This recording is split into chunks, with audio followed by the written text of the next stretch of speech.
বাংলা ভিশনের সাপ্তাহিক আয়োজন মেগালাইভ talk show BSRM গণতন্ত্র এখনে আপনাদের প্রত্যেককে স্বাগত জানাচ্ছি। সুপ্রিয় দর্শক, আমার সঙ্গে রয়েছেন চারজন অতিথি, আমি পরিচয় করিয়ে দিচ্ছি। ডান দিক থেকে পরিচয় করাবো। আমার ডানে রয়েছেন ঢাকা বিশ্ববিদ্যালয়ের আন্তর্জাতিক সম্পর্ক বিভাগের অধ্যাপক ডক্টর দেলোয়ার হোসেন। তার ডানে রয়েছেন মানবাধিকার কর্মী নূর খান লিটন। আমার বায়ে রয়েছেন নিরাপত্তা বিশ্লেষক ব্রিগেডিয়ার জেনারেল অবসরপ্রাপ্ত মোহাম্মদ হাবিবুর রহমান এএফডব্লিউ পিএসসি।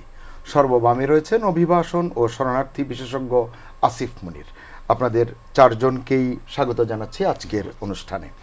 দর্শক, আমার অতিথি তালিকা দেখে এবং শুনে নিশ্চয়ই বুঝতে পারছেন আজকে আমাদের আলোচনার বিষয়বস্তু কী। নিশ্চয়ই আপনারা জানেন যে রোহিঙ্গা সমস্যার 4 বছর হয়েছে। আমরা 2017 সালের সেই 25 আগস্ট থেকে যদি ক্ষণ গণনা করি, এর আগেও রোহিঙ্গা সমস্যা আমাদের মধ্যে ছিল, বাংলাদেশে ছিল। এইবারের 4 বছর আগের সমস্যা সব মিলিয়ে আজকে আমরা আলোচনা করতে চাইব। দীর্ঘদিন পরে আমরা করোনা এবং ডেঙ্গু বিহীন একটি আলোচনার আয়োজন করেছি। যদিও আপনারা জানেন যে ডেঙ্গুতে প্রায় 9,000 ছাড়িয়েছে রোগীর সংখ্যা, কিন্তু করোনা কিছুটা কমছে। এটি নিয়ে নিশ্চয়ই আমরা পরের অনুষ্ঠানগুলোতে আলোচনা করব। আজকে এটি নিয়ে আলোচনা শুরু করতে চাই। শুরুতেই আসিফ মুনির ভাই, 4 বছর হয়ে গেল শরণার্থী প্রত্যাবাসনের, রোহিঙ্গা প্রত্যাবাসনের যে স্বপ্ন, যে পরিকল্পনা, যে প্রস্তুতি, কোনো কিছুই কাজে লাগলো না। সংকটে রয়ে গেল। অতি সম্প্রতি এসে যেটি দেখলাম, এবারের 25 আগস্ট যেটি আমরা অনুভব যদি করি এভাবে, করোনা মহামারী এবং আফগানিস্তান ইস্যু, কেউ কেউ বলছেন এর কারণে এই রোহিঙ্গা ইস্যু প্রত্যাবাসনের বিষয়টি প্রায় হারিয়ে গেছে। আসলে কি তাই? না, সেটা হয়তো পুরোপুরি ঠিক না, তবে সেটা শঙ্কা তো আছে, আশঙ্কা তো থাকতেই পারে। তবে এটাও ঠিক যে যেমন আমরা দেখছি যে বাংলাদেশেই 25 আগস্টের কথা চিন্তা ভাবনা করে মিডিয়াতে রিপোর্ট করা, এবং আমরা দেখেছি গত 2-1 দিন কক্সবাজারেও নিরাপত্তা কিছুটা জোরদার করা হয়েছে। কাজে বাংলাদেশ তার জায়গা থেকে, তার কারণে এটাকে কিছুটা হলেও আবার মানুষের মনে স্মরণ করিয়ে দেওয়ার জায়গাটায় থাকছে বা থাকবে। তবে আপনি যেটা বলেন সেটা সম্ভাবনা রয়েছে, সামনের দিনেও সেটা থাকতে পারে। এবং আমরা যদি গত 4 বছরে চিন্তা করি, তাহলে গত 2 বছরে বা 1.5 বছরে কিছুটা হলেও তো স্তীমিত হয়েছে করোনা পরিস্থিতির কারণে। তবে তার ঠিক আগে দিয়ে যে এক ধরনের একটা কিছু ধারাবাহিক কার্যক্রম শুরু হয়েছে, সেটা কিন্তু চলমান রয়েছে। আমরা যদি আন্তর্জাতিক পর্যায়েও চিন্তা করি, যে আন্তর্জাতিক বিচারিক আদালতের যে প্রক্রিয়া, সেটির একটি সর্বশেষ একটা দিক নির্দেশনা ছিল এবছরের শুরুর দিকে, ফেব্রুয়ারি মাসের দিকে। কাজে ওইটা কিন্তু চলমান রয়েছে। যদিও আপনি যেটা বলছেন সেটা ঠিক যে আন্তর্জাতিক গণমাধ্যম যদি চিন্তা করি, আন্তর্জাতিক বা জাতীয় আলোচনায় সবসময় হয়তো সেটা থাকছে না, কিন্তু এটার কিছু কার্যক্রম ধারাবাহিকভাবে চলছে। এটুকু অন্তত একদিক থেকে কিছুটা আসার কথা। জি, জেনারেল হাবিব, আপনি যদি একটু বলেন যে এই যে আমরা যেভাবে প্রত্যাশা করেছিলাম 17-তে, 18-তে, 19-এ, 20-এ, আজকে 2021-এর আগস্ট, 25 আগস্ট পার হয়ে এসে যদি আপনাকে প্রশ্নটি আমরা করি, কেন রোহিঙ্গাদের প্রত্যাবাসনের ক্ষেত্রে অগ্রগতি হলো না? মূল সমস্যাটি কোন জায়গায় আপনি চিহ্নিত করবেন? আপনাকে ধন্যবাদ। আমি যেটা মনে করি যে আমরা যতই আশা করি, আমরা যেভাবে জিনিসটাকে সাধারণভাবে চিন্তা করছি, আমি একটা মিলিটারি লিডার হিসেবে আমার যা অভিজ্ঞতা আছে, আর আমি ওখানে এক সময় ওই সেক্টরে কাজও করেছি। নিরাপত্তা ওখানে দায়িত্বে ছিলাম, চিটাং সেক্টরের দায়িত্বে ছিলাম। আমার ফার্স্ট অফিসে করেছি আমি মংডুতে। আমি নেপথ্যতে গিয়ে ওদের স্বরাষ্ট্রমন্ত্রীর সাথে মিটিং হয়েছে এই ইস্যুগুলো নিয়ে। মানে এর আগে যারা এসেছিল তাদের 2009 সালে আমি ওখানে গিয়েছিলাম। 9 সালে একবার এরকম একটা থ্রেড ডেভেলপ করেছিল। তো আমার যে অভিজ্ঞতা, তখনকার যে মিলিটারির, মিয়ানমারের মিলিটারির যে চিন্তা রিগার্ডিং রোহিঙ্গা ইস্যু, এখন কি মনে হয় পার্থক্য আছে? কোনো কন্টিনিউটি আছে তাদের চিন্তার কোনো নাই, একই ধারাবাহিকতা আছে। এটা আসলে একটা তো দীর্ঘ অনেক দিনের প্রবলেম। তাহলে এই অনেক দিনের প্রবলেমটা আমরা কি যথাযথভাবে অ্যাড্রেস করতে পেরেছি বা পারছি? আমি আসছি সেটাই বিষয়টা। সমস্যাটা কিন্তু রোহিঙ্গা ইস্যুটা বা রোহিঙ্গা যে শরণার্থী সমস্যাটা, এটা এসছে কিন্তু আরাকান স্টেটের একটা নিরাপত্তার রিকোয়ারমেন্ট থেকে। আমি এখানে বলবো যে এখানে একটা বড় ধরনের চাইনিজ ইনভেস্টমেন্ট আছে। ওদের কিয়াং যে পোর্টটা করেছে, সি পোর্ট, ডিপ সি পোর্টটা, এবং এরপর ওরা একটা ইকোনমিক জোন করছে। এবং ইন্ডিয়া আবার শীত পোর্টটাকে ডেভেলপ করে তার মাধ্যমে যে Kaladan project multi model project. করছে, এগুলো ওদের বড় বড় ধরনের একটা ইনভেস্টমেন্ট আছে এবং এটা ওদের একটা স্ট্র্যাটেজিক রিকোয়ারমেন্ট আছে। চায়নার এখানে স্ট্র্যাটেজিক রিকোয়ারমেন্টটা হচ্ছে যে তারা তো বে অফ বেঙ্গলের মাধ্যমে একটা শর্ট রুট ওপেন করতে চায়, মালাক্কা পোরালিকারে অ্যাভয়েড করে। আর এখানে এই রুটটা করলে তারা যে তাদের যে ওয়েস্টার্ন পার্ট অফ চায়নার সমস্ত কমোডিটি এখান থেকে তারা, এমনকি সেটাও না, তারা চাচ্ছে এখানে টাকা ইনভেস্ট করে আরাকানে এখানে তারা ইকোনমিক জোন করে এইখানেই টাকা এনে প্রোডাক্ট এখানে তৈরি করে সমস্ত ইউরোপিয়ান মার্কেট ওয়েস্টার্ন মার্কেটে তারা দিবে। তো এর জন্য ওদের জন্য ইটস ভেরি ইম্পর্টেন্ট চায়নার জন্য।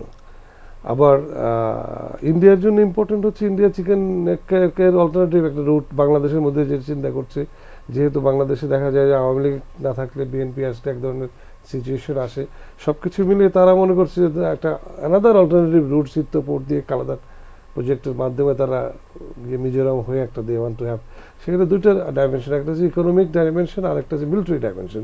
সেভেন সিস্টারে যে একটা দীর্ঘকালীন যে একটা নিরাপত্তা সিচুয়েশন ছিল, সেই সিচুয়েশনটাকে হ্যান্ডেল করার জন্য তারা মিলিটারি মোবিলাইজেশন দরকার হয়, সেটাও কিন্তু তারা একটা সেফ মানে রুট দরকার, ট্রানজিট রুট বা একটা এলওসি দরকার, সেটাও তারা এই মাধ্যমে চিন্তা ভাবনা করছে। তো এটার আবার পাকিস্তানি ইন্টারেস্ট আছে, তারা আবার কাশ্মীরের উপরে চাপ কমানোর জন্য আবার এখানে ইনসার্জেন্সি করাতে চায়। এখানে ইনসার্জেন্সি করলে এখানে বড় ধরনের একটা মিলিটারি ডেপ্লয়মেন্ট হলে কাশ্মীরে তাদের যে এখন প্রায় 6 লাখ বা তারও বেশি মিলিটারি ডিপ্লয়েড আছে, সেখান থেকে প্রেশার কমে যাবে। দেয়ার আর লট অফ বিষয়। এই যে মিলিটারি সিচুয়েশনটা সেভেন সিস্টার অথবা চাইনিজ যে ন্যাশনাল স্ট্র্যাটেজি আছে, ইকোনমিক এবং মিলিটারি স্ট্র্যাটেজি আছে, এগুলোকে মেনটেন করার জন্য এই আরাকান প্রদেশটাকে ইনসার্জেন্সি মুক্ত করা জি ভেরি ইম্পর্টেন্ট। ইনসার্জেন্সি মুক্ত করার জন্যই তারা কিন্তু তারা আপনি যে এটা আছে যে ফিশ আউট অফ ওয়াটার করতে সেটি না হয় করলো, হ্যাঁ। সেটি করার মানে কি এই যে যে তাদের লাখ লাখ মানুষকে কিছু করার নেই। আরেকটি আমি সেই কথাটা সার্বভৌম সেই সেন্টেন্সে আসছিলাম যে আমাদের একটা আমি কাউন্টার যে অপারেশন করেছি চিটাগাং, আমাদের কিন্তু একটা কনসেপ্টই ছিল যে take the fish out of water.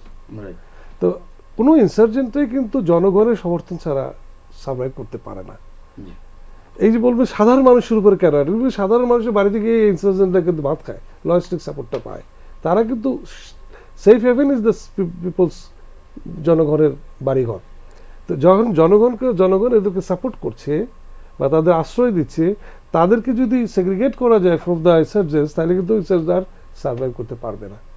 এই স্ট্র্যাটেজির কারণেই এই জনগণকে এখান থেকে ক্লিয়ার করা, এবং নিবে কখন রিলিভেন্সি বললেন, কখন এটা প্রত্যাবাসন হবে, এখন না হবে, ওরা কিন্তু এই রুট সিকিউর করবে, করে এদেরকে ঠিকই নেবেন, এদেরকে নিবে কখন করবে, একদম প্রিপেয়ার্ড করে নেবে, বড় প্রশ্ন, একদম বেছে নেবে, আস্তে আস্তে নেবে, কলোনি তৈরি করবে, ওদের যে শিল্প হবে সেখানে শ্রমিক হিসেবে নেবে, ট্রেন্ড শ্রমিক হিসেবে নেবে। এখন এবং it will take নেবে time. বলছেন, যথার্থ ফিরে এসে আলোচনা করব। নিতে হবে, জি। নিবে, কিন্তু তারা they will take as a trend, তাদের এখন অনুগত এখানে তো ট্রেন্ড প্রশ্ন আছে, নেবে, জি। এরা যাবে কিনা, সেই প্রশ্নটিও হ্যাঁ। কিন্তু এখানে বেশ বড় হয়ে এসছে। প্রত্যাবাসনের জায়গাটি একটু আলোচনা করতে চাই আপনার কাছে। সেটি হচ্ছে 2018 15 নভেম্বর প্রথমবারের মতো একটি উদ্যোগ নেওয়া হলো। বাংলাদেশ প্রস্তুতি নিয়েছে, কিন্তু আন্তর্জাতিক সম্প্রদায় যেসব কথা তখন বলেছে সব মিলিয়ে ওটি হয়নি। তারা বলেছে যে পরিবেশটি তখন নিশ্চিত হয়নি। এরপর 2019-এর 22 আগস্ট দ্বিতীয়বারের মতো, তখন 3540 সম্ভবত রোহিঙ্গাকে ফিরিয়ে নেবার একটি উদ্যোগ নেওয়া হয়েছিল। এটিও সফলতার মুখ দেখেনি। আমি একটু দৃষ্টিটা এই জায়গায় আপনার কাছে আপনাকে দিতে অনুরোধ করব। সেটি হচ্ছে যে এটি দ্বিপাক্ষিক, ত্রিপাক্ষিক, চতুর্পাক্ষিক, বহুপাক্ষিক, বৈশ্বিক কোন ধরনের আলোচনায় কি ধরনের সিদ্ধান্তে আমরা এসেছিলাম বা কতটুকু আসতে পেরেছি, যা প্রয়োজন ছিল তা পেরেছি কিনা, কেন আমরা প্রত্যাবাসনের জায়গায় 1 ইঞ্চিও এগোতে পারিনি? ধন্যবাদ আপনাকে। এই প্রশ্নটা নিশ্চয়ই সবচেয়ে গুরুত্বপূর্ণ, এবং এটি এর যে কারণ, সেই কারণটা আমার মনে হয় যে আমাদের কাছে অজানা নয়। কারণ একটি বড় কারণ হচ্ছে যে বিশ্বে আপনি এই ধরনের রাষ্ট্রের উপস্থিতি ইতিহাসে খুব কম ছিল, যারা গণহত্যার মাধ্যমে এবং এক ধরনের অ্যাপার্থাইড মানে একটা বর্ণবাদী শাসন কায়েম করে সারভাইভ করছে মিয়ানমারের মতো একটি রাষ্ট্র, এবং রোহিঙ্গাদেরকে গণহত্যার মাধ্যমে তাদেরকে বাস্তুচ্যুত করেছে।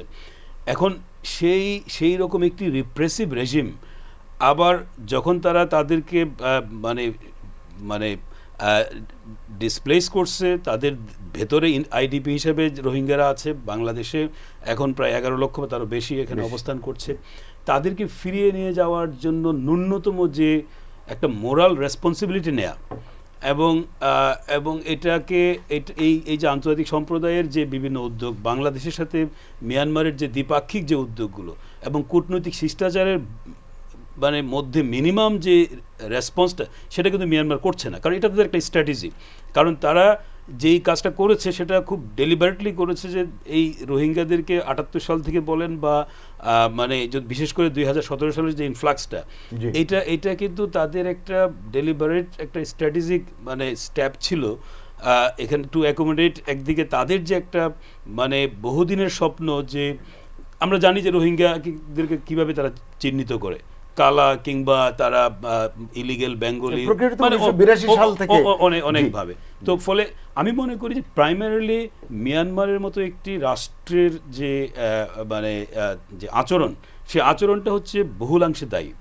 তার সঙ্গে মিয়ানমার একটা অত্যন্ত মানে আমি বলবো যে অ্যাডভান্টেজ পজিশনে চলে আসছে, বিশেষ করে গত 5 বছরে যদি আপনি এই অঞ্চলের যে আঞ্চলিক রাজনীতি এবং এখানকার যে মানে ভূ রাজনৈতিক যে এক নতুন ধরনের স্বার্থের একটা মানে আপনি বলে সমীকরণ তৈরি হয়েছে। কারণ আপনি খেয়াল করে দেখবেন যে ভারতের বর্তমান যে শাসক গোষ্ঠী আছে, তারা 2014 সালে ক্ষমতায় এসেছে। তার আগের যে শাসক গোষ্ঠী ছিল মনমোহন সিং বা কংগ্রেসের নেতৃত্বে যে আপনার ইউপিএ গভর্নমেন্ট, তখন ভারতের সঙ্গে চীনের সম্পর্ক কীরকম ছিল? আপনি এই যে ভারত এবং চীনের মধ্যে সম্পর্কের যে ব্যাপক যে অবনতি হয়েছে, মানে এই অবনতিটা কিন্তু গত 5-6 বছরের ডেভেলপমেন্ট। এই ডেভেলপমেন্টের সঙ্গে কিন্তু রোহিঙ্গা ইনফ্লাক্সের ইস্যুটা কানেক্টেড হয়ে গেল। আপনি চীন এবং যুক্তরাষ্ট্রের সঙ্গে সম্পর্কটা আপনি অবজার্ভ করেন, ডোনাল্ড ট্রাম্পের আগে নিঃসন্দেহে ওবামার সময় বা তার আগে থেকেই চীনের যে একটা ভবিষ্যৎ পরিকল্পনা বা চীনকে মার্কিন যুক্তরাষ্ট্রের ভেতরে একটা বিনাইন থ্রেট হিসেবে তারা চিন্তা করছিল। কিন্তু ডোনাল্ড ট্রাম্প এসে কী করলো, এটাকে পুরোপুরি একেবারে বের করে দিল যে না, চীন হচ্ছে আমাদের অন্যতম হুমকি। তো এই যে একেবারে মানে তাদের ন্যাশনাল স্ট্র্যাটেজিতে চীনকে একটা বড় হুমকি মনে করা, আবার চীন সেভাবে রেসপন্স করতে হয়েছে, এবং এই যেভাবে আপনার তাইওয়ান যে সংকট কিংবা দক্ষিণ চায়না সংকট গত 5 বছরে যেভাবে ইভলভ করেছে, এটা কিন্তু গত 2 দশকেও আপনার এই পর্যায়ে আসেনি। তো এই রকম একটা সিচুয়েশনে আপনার ভূমধ্য সাগরের মানে বঙ্গোপসাগরের যে গুরুত্ব বা আমাদের এই অঞ্চলের গুরুত্ব, মিয়ানমারের গুরুত্ব, পুরো বিষয়টাই কিন্তু আপনার নতুনভাবে চীনের কাছে, ভারতের কাছে আসলো। এবং যেটি জেনারেল বললেন যে এই যে ইকোনমিক ইন্টারেস্ট যেটা তৈরি হয়েছে, যার সাথে চীনের যে নতুনভাবে যে বিশ্ব অর্থনৈতিক শক্তি হিসেবে প্রতিষ্ঠিত হওয়া, তো এই পুরো বিষয়টি কিন্তু মিয়ানমার এক ধরনের তারা এটাকে তাদের কূটনীতিতে ব্যবহার করছে। এবং পশ্চিমা দেশগুলো, আমরা ইউরোপে যে ধরনের রেসপন্স তারা করেছে, অনেকটা সক্রিয়ভাবে এবং শক্তি প্রয়োগ করার চেষ্টা করেছে, এবং খুব অ্যাক্টিভ স্যাংশনও তারা দিয়েছে কোনো ক্ষেত্রে। এখানে কিন্তু আমরা পশ্চিমা দেশগুলো যেহেতু তাদের যে মানে ভাইটাল ইন্টারেস্টের বাইরে, এবং চীন এবং ভারতের যে এই অঞ্চলের যে তাদের একটা পেরিফেরি হিসাবে বা তাদের ব্যাকইয়ার্ড হিসাবে মানে এখানে ইন্টারফেয়ার করা, সেটারও কিন্তু লিমিট আছে। ফলে এই যে সুযোগগুলো, স্ট্র্যাটেজিক যে আপনার মানে এনভায়রনমেন্ট, সেই এনভায়রনমেন্টটা কিন্তু মিয়ানমার রেজিম একেবারে আমি বলবো যে তারা ফুললি এক্সপ্লয়েট করতেছে, এবং এই পুরো জিনিসটা তারা রোহিঙ্গা ইস্যুতে ব্যবহার করছে। সেখানে বাংলাদেশের কূটনীতি দেখেন আপনি, বাংলাদেশ কিন্তু সবগুলো অপশন নিয়ে কাজ করেছে। আপনি দ্বিপাক্ষিক, অতীতেও দ্বিপাক্ষিক প্রক্রিয়া ছিল, এখানে আপনি আপনার বক্তব্যে এসছে যে ত্রিপাক্ষিক এবং বহুপাক্ষিক, প্রত্যেকটা পক্ষ বা প্রত্যেকটা জায়গাতেই বাংলাদেশ কাজ করেছে। কিন্তু এই ইস্যুটাকে গ্লোবালি যেভাবে আপনার মানে এটাকে গুরুত্ব দেওয়ার কথা, মানে সমাধানের জায়গা থেকে সেটি হয়নি। এবং এটা যে একটা আন্তর্জাতিক ইস্যু, এটা যে একটা মানবিক যে ইস্যু, এবং এটার যে একটা মানে খুব ইমিডিয়েট সলিউশন দরকার, সেই ধরনের চাপ কিন্তু, যেমন আমাদের আমরা কি বলেছি, আমাদের মাননীয় প্রধানমন্ত্রী সে 2017 সালে যখন জাতিসংঘের সাধারণ পরিষদে উনি যে 5 দফা প্রস্তাবের ভেতরে কিন্তু আন্তর্জাতিক সম্প্রদায়ের অ্যাক্টিভ রোলের কথা বলেছেন।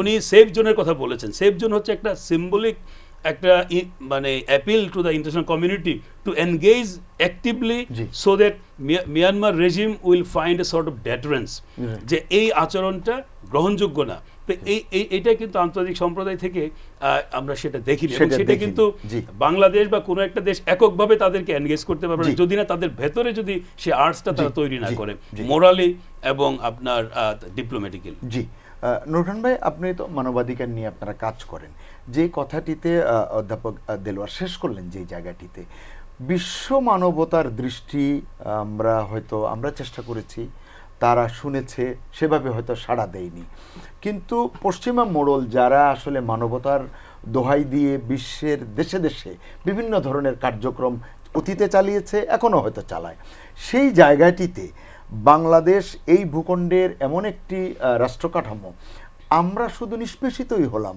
নির্যাতিত হওয়ার মতোই পরিস্থিতি হলো। মানবিকতা, মানবতা, এটির কোনো আপনার দৃশ্যমান বাস্তবতা আমরা দেখলাম না। মানবিক বোঝা হয়ে উঠল রোহিঙ্গারা, এর কারণ কি? দেখেন, একেবারে যে এটা দেখা যায়নি এটা আমি মনে করি না, কারণ শুরু থেকে এ পর্যন্ত তো বেশ কিছু অগ্রগতি আছে। যেমন আন্তর্জাতিক আদালতের কথা বলেন, আমরা কিন্তু এটা রাতারাতি অর্জন করা কোনোভাবে সম্ভব না, কিন্তু যে কাজগুলি গুছিয়ে আসছে সেটা তো একটা অগ্রগতি। সবচেয়ে বড় বিপদ আমার কাছে যেটা মনে হয়েছে, যে সমস্যাটিকে আমরা কিভাবে দেখছি। আমরা কিন্তু সবাই মানে একটা জায়গায় গোলায় ফেলছি, যে সমস্যাটা মনে হয় শুধুমাত্র মিয়ানমারের সাথে বাংলাদেশের। বিষয়টা কিন্তু এখানে ঠিক না। এখানে সবচেয়ে বড় পক্ষটি হচ্ছে রোহিঙ্গা জনগোষ্ঠী। সমস্যাটা কিন্তু মিয়ানমারেরই নাগরিকদের সাথে মিয়ানমারেরই সমস্যা। জি, এই জায়গাটা কিন্তু ভুললে চলবে না। এবং এটি তো আমরা ভুলছি না। আমরা কিন্তু সব আলোচনায় কিন্তু আন্তর্জাতিক পক্ষ এইটা ওইটা সবাইকে ইনক্লুড করতে চাচ্ছি, কিন্তু কখনোই আমরা স্পষ্টভাবে বলি না যে এই মিয়ানমারের যে জনগোষ্ঠী একটা, আমরা বলি না বলতে কাকে মিল, সবাই মিলে, কেউই আমরা এটাকে গুরুত্ব দিচ্ছি না যে এই যে গণহত্যার মধ্যে আপনারা যারা মানবাধিকার নিয়ে কাজ করেন, আপনাদের সেই উচ্চকণ্ঠটি কোথায়? উচ্চকণ্ঠটা নেই তো। এইখানেই যে সমস্যাটা হয়েছে, যে সেই উচ্চকণ্ঠটাকেও আমরা কিন্তু দাবিয়ে রাখার চেষ্টা করি। কারা দাবাচ্ছে? আমরা সবাই, কারণ এটাকে কিন্তু আমরা সামনে আনতে চাচ্ছি না। সবাই বললে কি সমাধান পাবো? এইখানেই সমস্যাটার কেন্দ্র, সেটা হচ্ছে আমরা কৌশলী হচ্ছি। আর একদিকে হচ্ছে যে আমাদের এটাকে মানে সবচেয়ে বেশি যে থ্রেটটা আমরা মনে করতেছি, যে মোড়লগিরি কে করবে এই অঞ্চলে। সমস্যাটা কিন্তু ওখান থেকে মানে সবার আলোচনায় আপনি খেয়াল করে থাকেন, চীনের একটা ভূমিকা, ভারতের ভূমিকা এবং অন্যান্য বড় বড় মোড়ল দেশের ভূমিকা। এই জায়গাটিতে যে আমরা কিন্তু ওই যে নিষ্পেষিত যে শব্দটা বলতেছেন, বা পাটাপুতার যে ব্যাপারের ভিতর পড়ে গেছি আমরা, সেটা হচ্ছে এখানে। এবং দেখেন, আজকে শুরুতে যেটা বলছিলেন যে করোনা এবং আফগানিস্তান, এটা তো ঠিক যে করোনা পরিস্থিতির কারণে কিন্তু সব কিছুটা মিয়ে গেছে, অনেক কিছু কিন্তু এলোমেলো হয়েছে। যেমন ধরেন যে মানবিকতার যে বিষয়গুলো আপনি বলছেন, মানবিকতার ব্যাপারে তো হচ্ছে প্রথমত হচ্ছে কিছু কাজের সাথে আন্তর্জাতিক মহল যুক্ত ছিল, কিন্তু করোনার কারণে কিন্তু অনেকগুলো কাজ কিন্তু স্থবির হয়ে আছে, দূর থেকে কাজটি করতে হচ্ছে। আর আফগানিস্তানের এই ক্রাইসিসের পরে কিন্তু যে ধরনের সাহায্য, সহযোগিতা এবং সক্রিয় অংশগ্রহণ, বিশ্ব গণমাধ্যমের দৃষ্টি, শুধু বিশ্ব গণমাধ্যম না, সকল পক্ষের দৃষ্টি কিন্তু এখন চলে যাবে অন্যদিকে। এটি একটি বড় সমস্যা সামনে আসছে। এখন যে জিনিসটা আমাদের তরফ থেকে কিন্তু মাননীয় প্রধানমন্ত্রী যে বক্তব্যটা দিয়েছেন, সেটা আবারও আমি স্মরণ করতে চাই, যে সেই বক্তব্য অনুযায়ী যে কাজগুলো করা দরকার ছিল আমাদের এবং আন্তর্জাতিক মহলের, তারা কিন্তু সেইভাবে সাড়া দেননি, আমরাও তাদেরকে সেইভাবে টেনে আনতে পারিনি। এই জায়গাটিতেই হচ্ছে আমাদের, কারণ আমাদের দেখেন, এই যে আমরা আনতে পারিনি, এটিকে আপনি যদি আরেকটু স্পষ্ট করে বলেন। জাতিসংঘে যখন মাননীয় প্রধানমন্ত্রী বক্তব্য দিলেন, উনি কিন্তু 5 দফা একটা খুব স্পষ্ট কিছু কথা বললেন। সেই 5 দফার ভিতরে সেফ জোনের বিষয়টা কিন্তু খুব স্ট্রংলি তিনি বলেছেন, এবং ওইটা কিন্তু আপনি যদি বলেন, আমি তো রোহিঙ্গা জনগোষ্ঠীর ভিতরে কাজ করেছি দীর্ঘ সময়, তাদের ভিতরে কিন্তু ওইটা একটা আশার আলো হিসাবে দেখা দিয়েছিল যে আমরা যদি একটা সেফ জোন পাই জি। তাহলে আমরা নিরাপদে প্রত্যাবর্ষণ করতে পারি। যেমন অনেকে এখন আমরা একটা কথা বলি যে প্রত্যাবর্ষণের বিষয়টা ওরা চায় কিনা। জি আসলে আমাকে যদি এখন মানে আমাদের যে কাউকে যদি দেশ থেকে বের করে দেয় একটা গোষ্ঠীকে, আমরা কি সেই দেশে যে এই অবর্ণনীয় কষ্টের ভিতর থেকে যেতে চাবো? দর্শক, আমরা রোহিঙ্গা সমস্যা 4 বছর নিয়ে আলোচনা করছিলাম। প্রাথমিক কিছু আলোচনা হয়েছে, আরও আলোচনাটি এগিয়ে নিতে চাই। আসিফ মুনি ভাই, আপনার কাছে আমরা যে ইন্টারন্যাশনাল কোর্ট অফ জাস্টিসের কথা একটুখানি আপনি তুলেছিলেন, এটিতে একটি আশার আলো দেখা দিয়েছিল। সর্বশেষ অগ্রগতি কি এই জায়গাটিতে? এটা তো একটা চলমান প্রক্রিয়া। জি, এখানে নিঃসন্দেহে। কিছু কিছু মানে কোন জায়গা পর্যন্ত এগিয়েছি একটু যদি আগানো যদি বলি আমরা, সেটা হচ্ছে যে ওখানে মানে যেটা প্রথম থেকেই ধারণা করা হচ্ছিল যে প্রাথমিক যে সিদ্ধান্তটা সেখান থেকে কোর্ট থেকে আসতে পারে, জি। সেটা হচ্ছে যে ভবিষ্যতে বা এখন থেকে বা যখন ঘোষণা দেওয়া হচ্ছে তখন থেকে যেন সেখানে এখানে এই গণহত্যা বা জেনোসাইড এই জাতীয় বা মানবাধিকার লঙ্ঘনের কোনো ঘটনা যাতে না ঘটে। তো সেইটা এক ধরনের বলতে পারেন যে আন্তর্জাতিক পর্যায় থেকে একটা স্বীকৃতি যে সেখানে গণহত্যার মতো ঘটনা এবং সেখানে মানবাধিকার লঙ্ঘনের ঘটনা ঘটেছে। জি। এবং আমরা জানি যে সেখানে উপস্থিত ছিলেন আং সান সু চি নিজে, তখন তিনি সরকারের দায়িত্বে ছিলেন। কাজে এক ধরনের একটা স্বীকৃতির জায়গা যে ওখানে এক ধরনের নিপীড়ন যেটা হচ্ছে, এর আগে কিন্তু আমরা দেখেছি যে সেটাকে অস্বীকার করা হয়েছে। ওইটাই একটা বড় জায়গা। এবং তারপরে তো এটা একটা বিচারিক আদালতের একটা প্রক্রিয়া যেটা অনেকদিন সময় লাগে। অতীতে এই ধরনের যখন মামলা হয়েছে সেটার কিন্তু 8-10 বছর লেগেছে সেটার কোনো না কোনো একটা চূড়ান্ত জায়গায় যেতে।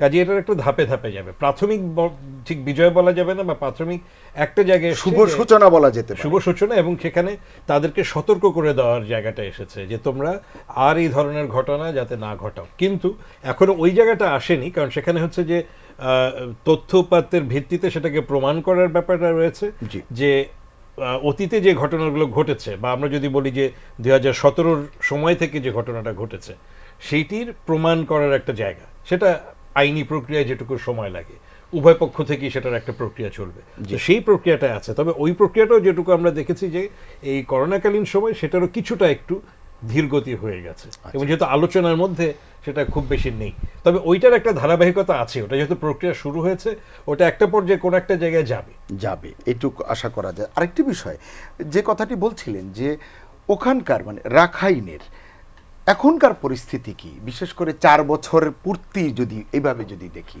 ওই সময়টিতে, এবং এই যে আইসিজের এই সমস্ত নির্দেশনার পর, জাতিসংঘের বিভিন্ন নির্দেশনার পর কি দাঁড়িয়েছে, মিলিটারি শাসক যারা রয়েছেন তারা রাখাইনকে কিভাবে দেখছেন, কিভাবে ট্রিট করছেন? আমরা তো গণমাধ্যমে মাঝে মধ্যে দেখি এখনো তারা ওখান থেকে তাড়ানোর চেষ্টায় আছেন। না, কিন্তু যেটা সাম্প্রতিককালে মিয়ানমারের যে পট পরিবর্তন হয়েছে সেখানে, এবং সেখানে আমরা দেখেছি যে সেখানে কিছুটা খুব বিশাল আকারে না হলেও গণতান্ত্রিক আমি কিছু মানুষ সেখানে প্রতিবাদ জানানোর চেষ্টা করছে, বিশেষ করে নাগরিক সমাজের পক্ষ থেকে, এবং তাদের উপরে নিপীড়ন আসছে, মৃত্যুবরণও করছে।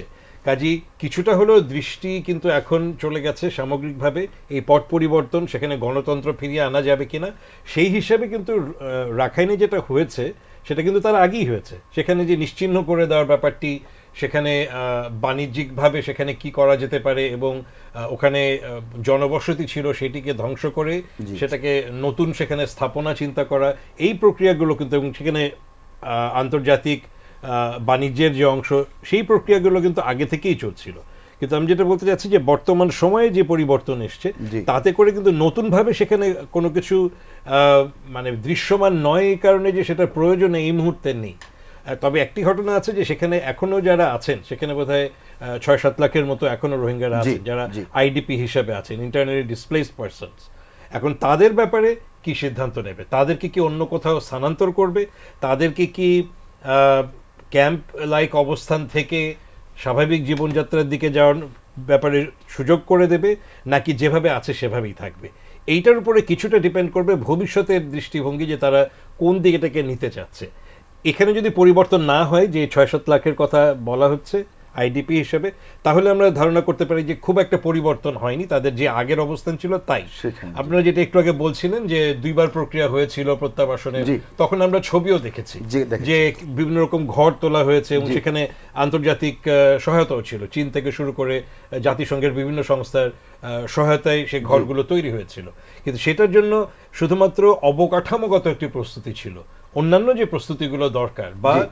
তাদের অন্তত মিনিমাম নাগরিক হিসেবে নাগরিকত্ব স্বীকৃতি, সনদের বিষয়টি, সেইটি কিন্তু পুরোপুরি ছিল না তখন। তো সেটি না হলে কি কিন্তু তারা এখনো নাই। যেতে চাইবে? হ্যাঁ, সেটি নাগরিকত্ব সনদ সহ তাদের সেখানে বেঁচে থাকবার যেই যে দাবিগুলো জি, তারা অবশ্যই। জানিয়েছে, এবং মানে তাদের মত প্রকাশের স্বাধীনতা জি। হোক, তাদের চলাচলের স্বাধীনতা হোক, যেগুলো তাদের অনেক দিন ধরেই নাই, তো সেইটা যদি না আসে তাহলে কিন্তু ওই ঘর তৈরি করা দিয়ে কিন্তু কিছু তৈরি হবে না, পরিবর্তন হবে না। জি। কাজে সেখানে আমরা বলতে পারি যে এখনকার যে এবং এটাও ঠিক যে আমরা এর আগে গণতন্ত্রের কথা বলছি, কিন্তু মানে সম্পূর্ণ গণতন্ত্র কিন্তু সেখানে ছিল না। আমরা জানি যে আং সান সুচির পেছনেও সেখানে সেনাবাহিনীর সদস্যদের বা সেখানে যেহেতু গঠনতান্ত্রিকভাবে তাদের সাংবিধানিকভাবে জি। মিলিটারির একটা ভূমিকা রয়েছেই সেখানে রাজনীতিতে। জি। কাজে সেখানে কিন্তু সবসময় তাদের একটা সিদ্ধান্তের জায়গা ছিল। জি। কাজে অন প্রিন্সিপাল তাদের সেই অবস্থানের খুব একটা কিন্তু পরিবর্তন হয়নি। জি জি। হাবিব ভাই, আপনি একজন সাবেক সেনা কর্মকর্তা, আপনার কাছে একটি প্রশ্ন, আমরা তো সাধারণ মানুষ হিসেবে হয়তো জানি না। জাতিসংঘের তদন্ত প্রতিবেদনে আমরা দেখেছি যে সেনাবাহিনীর অপরাধ স্পষ্ট হয়েছে, তারা এটি স্পষ্ট করে উল্লেখ করেছেন। মানে বৈশ্বিক প্রেক্ষাপটে যদি আপনাদের সেনা কর্মকর্তাদের জন্য যে রুলস রেগুলেশনস বা যেই সমস্ত নিয়ম বিধি কাঠামো রয়েছে, কেন ওই আলোকে কি কোনো সমাধানের পথ বেরিয়ে আসতে পারে আপনি মনে করেন?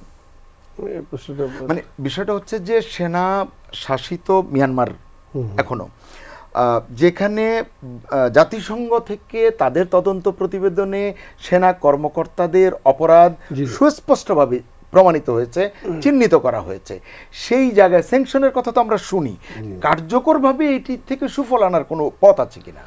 এটা নির্ভর করে হচ্ছে ইন্টারন্যাশনাল পলিটিক্সের উপরে। আপনি যদি চায়না যদি এদেরকে ব্যাক করে, জি তাহলে তো আপনি অন্যদেরকে প্রেশার দিয়ে তো লাভ নাই, কারণ চায়না প্রোটেক্ট করবে তাকে। চায়নার ইন্টারেস্ট এখানে আছে ডেফিনেটলি। জি আমি মনে করি যে যা ঘটেছে অপরাধের চায়না ঘটাইছে সেটা বড় কথা না, কিন্তু চায়নার একটা বড় সেটা কি বলা যাবে কিনা যে এটা চায়না ঘটায়? এটা একটা এটা আমি বলতেও চাই না, জি। কারণ এটা আমরা বলাও ঠিক, চায়না আমাদের জি। অত্যন্ত বন্ধু রাষ্ট্র, জি। আমাদের অনেক মানে হচ্ছে, বাট চায়নার একটা মেজর ইন্টারেস্ট মিয়ানমারে যেহেতু আছে। এখন আমি ধরে নিলাম হাইপোথেসিস যে চায়নার যদি এই মিলিটারির মাধ্যমে তাদের ইন্টারেস্টটা বেশি সলভ হয়, জি তাদের সহজ হয় ডিসিশন মেকিং, জি, এবং তাদের ইমপ্লিমেন্টেশনটা যদি আরো বেশি কেকের অংশটা যদি তারা হ্যাঁ, বেশি পায়, জি। সহজে করতে পারে, জি। তখন তারা কিন্তু মিলিটারি এই ব্যাক করবে তাদেরকে। সেইখানেই তো বৈশ্বিক আর তারা যখন সবার করবে, কি ভূমিকা? তারা যখন করবে তখন জাতিসংঘের করতে পারবে না, তখন জাতিসংঘের রুলটা তত বেশি এফেক্টিভ হবে না, আমেরিকা তত প্লে করতে পারবে না, কারণ China has more influence on this region, তার ইকোনমিক সবকিছু দিয়ে আছে। চায়নার এখন পৃথিবীতে সেকেন্ড হাইয়েস্ট ইকোনমিক জায়ান্ট। জি। তো সুতরাং আমেরিকা তো আফগানিস্তানে কি দেখলাম, চায়না যখনই ব্যাক করা শুরু করলো, but Chinese diplomacy worked huge, যেটা তালেবান হ্যাজ গন, কমিউনিস্ট আর ইসলাম না, কিন্তু দুজনে মিলে গেছে। জি হাবিব ভাই, কমিউনিস্ট আর ইসলাম মিলে গিয়ে চায়না কতটুকু প্লেয়ার দেখেন, জি। যে তারা কমিউনিস্টের সাথে ইসলামকে মিলাই ফেলছে। আমরা সবচেয়ে বড় শত্রু ছিল বিশ্বে আল্লাহ, যারা আল্লাহ বিশ্বাস করে না কমিউনিস্টরা, আর তারা এখন মুসলমানদের সবচেয়ে কট্টর মুসলমানের সাথে তারা বসে মিটিং করে তারপরে আমেরিকানদেরকে ওখান থেকে উড়াই দিল। তো এই যে পারলো, যেটা আজকে এত বড় আমেরিকানকে অথবা পুরো ইউরোপ নেটোকে ওখান থেকে মানে থ্রো করলে, একদম কি হিউমিলেটেড ভাবে গেল। তা আপনাকে চায়নাকে তো এত আন্ডারমাইন করার কিছু নাই আমাদের এখন না করার। আন্ডারমাইন করছি না সেটাই আমি সেটাই বলছি, বিষয়টা সেই হচ্ছে যে- চায়না যদি এই মিলিটারি জেনারেলদেরকে বা এই মিলিটারি শাসনকে যদি প্রোটেক্ট করে, তখন is very difficult to get এ মানে ভূ রাজনৈতিক বিষয়টিকে যদি সমস্ত বিচারের মানে নীরবে নিবৃত্তে কাটতেই থাকবে, এরকম তারপরে কাটতে থাকবে। কাটতেই থাকবে, কিছু জি। করার নেই। সেফ জোন নিয়ে যে কথাটি আমাদের মাননীয় প্রধানমন্ত্রী জাতিসংঘে বলেছিলেন, এবং এটি নিয়ে পরে কোফি আনান বা অন্যান্য জায়গায়ও আমরা এর প্রতিধ্বনি শুনতে পেয়েছি, এটি কতটা আপনি মনে করেন যে হতে পারে বা হতে গেলে সমস্যাগুলো কি দুটো জায়গায় যদি না, মানে দেখেন, এটি মিলিটারি শাসক যারা আছেন মিয়ানমারের সামরিক জান্তা যাদের বলা আমরা বলি, তাদের জন্য এই ধরনের প্রস্তাব তারা মেনে নিতে কতটা চাইবে না এটি আমরা সহজ ভাষায় বুঝি, কিন্তু সেফ জোনের উপযোগিতা, প্রয়োজনীয়তা, বাস্তবতা নিয়ে যদি একটু বলেন।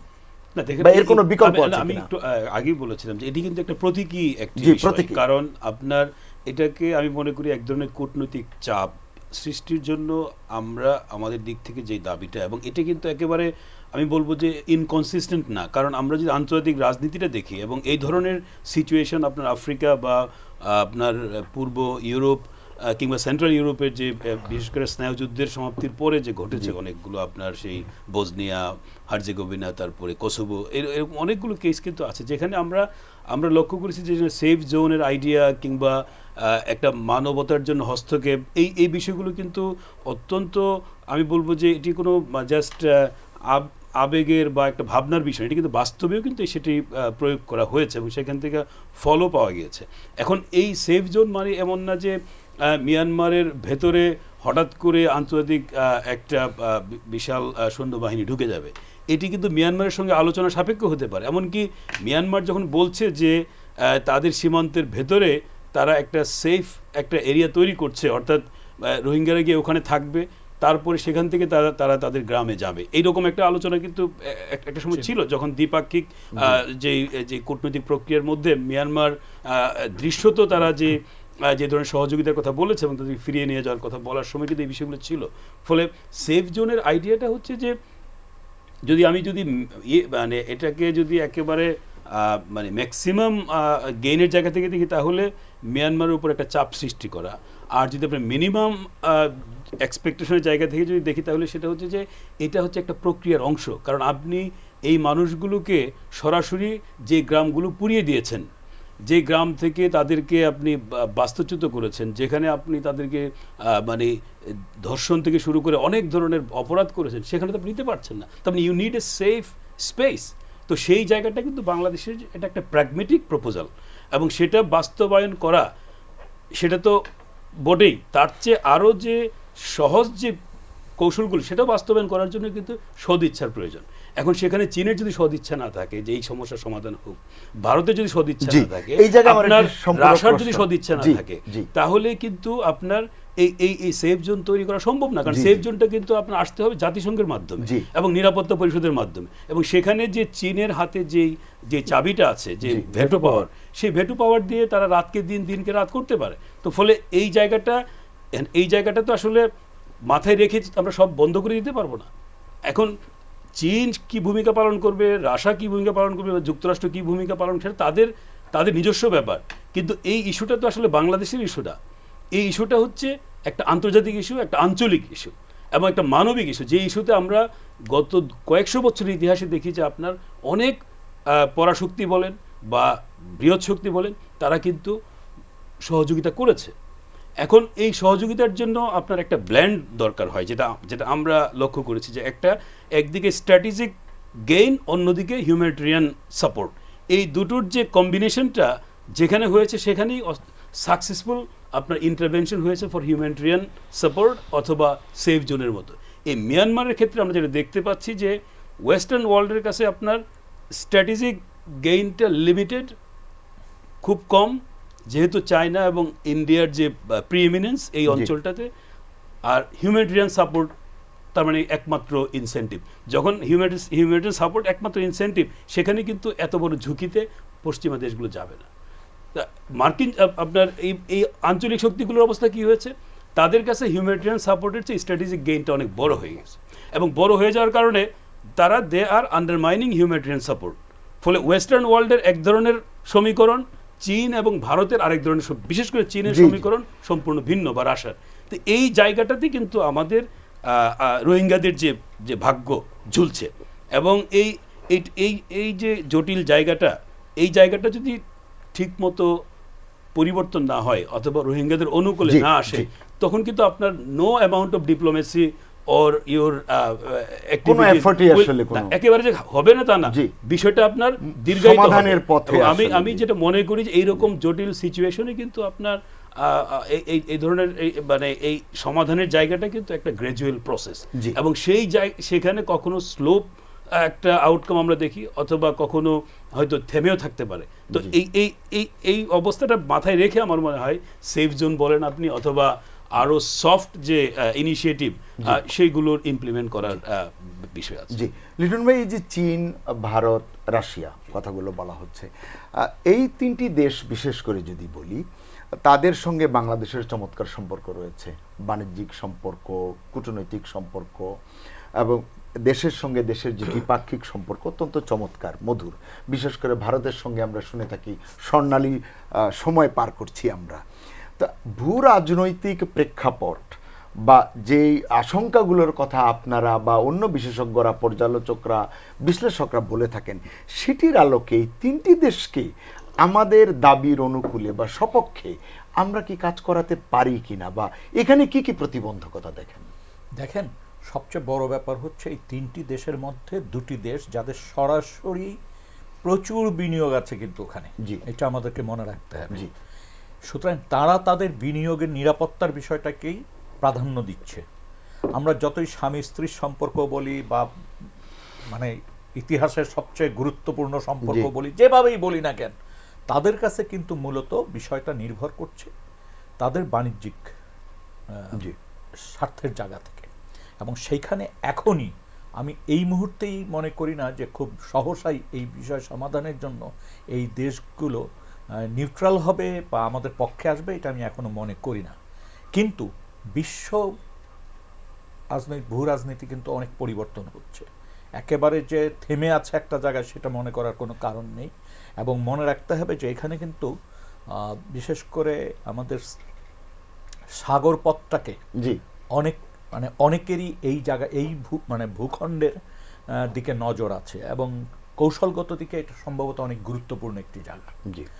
সেই ক্ষেত্রে আমার মনে হচ্ছে যে এই জায়গা পরিস্থিতি কিন্তু পরিবর্তন হতে বাধ্য, জি। এবং সেই পরিবর্তনের সুযোগটাকেই আমাদের কাজে লাগাতে হবে। আমরা যতই আমি বলি না সেটাই কেন- আসলে জানতে চাচ্ছিলাম, পরিস্থিতি যদি নেতিবাচকভাবে উত্তপ্ত হয়, তখন কি যারা তাদের স্বার্থের নিয়ে তারা যে তাদের ব্যস্ত, স্বার্থের জায়গায় সেটিকে কতটা সুরক্ষিত রাখতে পারবে তারা, আপনি মনে দেখেন, করেন? আমার কাছে যেটা মনে হচ্ছে যে আগামীতে তারা তাদেরকে সিকিউর রাখার সুযোগ খুব কম পাবে।